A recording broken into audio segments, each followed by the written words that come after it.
All right, I'll make this video as quick as possible. It's 22 degrees out. That's snow. I just, this time of year, man, it's just rough. So here's Heather's 750GS. She's putting winter tires on all of our cars right now, so she's occupied.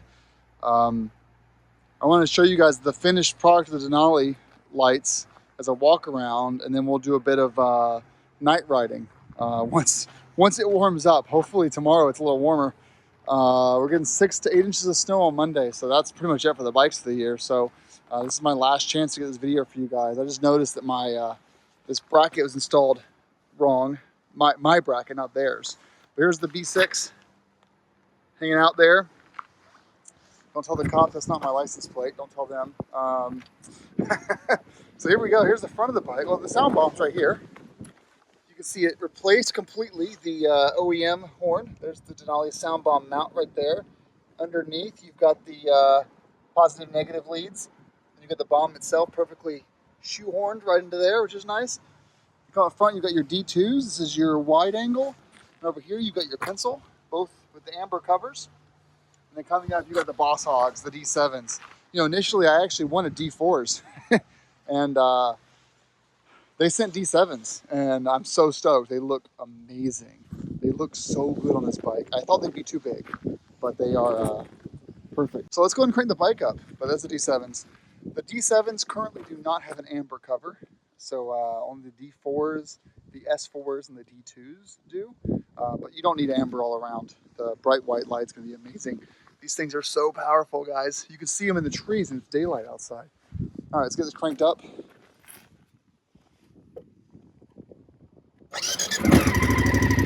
All right, so right now, this is our normal driving mode, which is basically gonna be just the ambers on at 50% or 25%, I think. We'll tweak the settings a little bit. The settings are so easy to use, guys. Like, we just go into the laptop and it's so simple. So changing the settings is no big deal.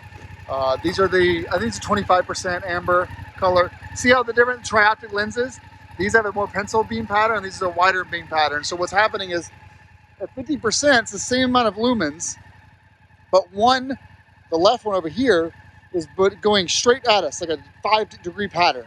This one is being dispersed a little bit, so it looks a little bit brighter. That's because the light's going wider, so it's actually kind of nice. This is the normal headlight, and you've got your beautiful dynamic motor rod LEDs. And now for our brake light, we actually have the brake light turned off for normal operation. If I hit the rear brake right here, compare that to the OEM. Yeah. There's settings for deceleration. We just have it just to flash 5 times when we hit the brake. Now let's go high beam. So we have, as far as the configuration goes, we have these all go to 100% when the high beam is engaged. So watch this. Actually, look over there. Ready? See that? That's daylight. Well, wintertime daylight. Here's the high beam.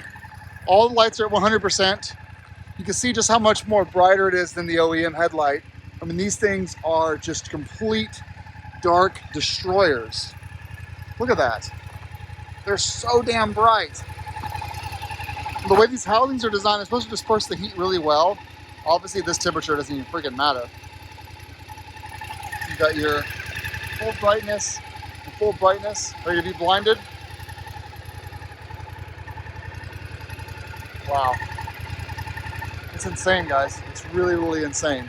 Now, I think if I engage the turn signal, those go off. So if you do want to run these at, let's say, 10% power, which good for you, because they're going to blind someone.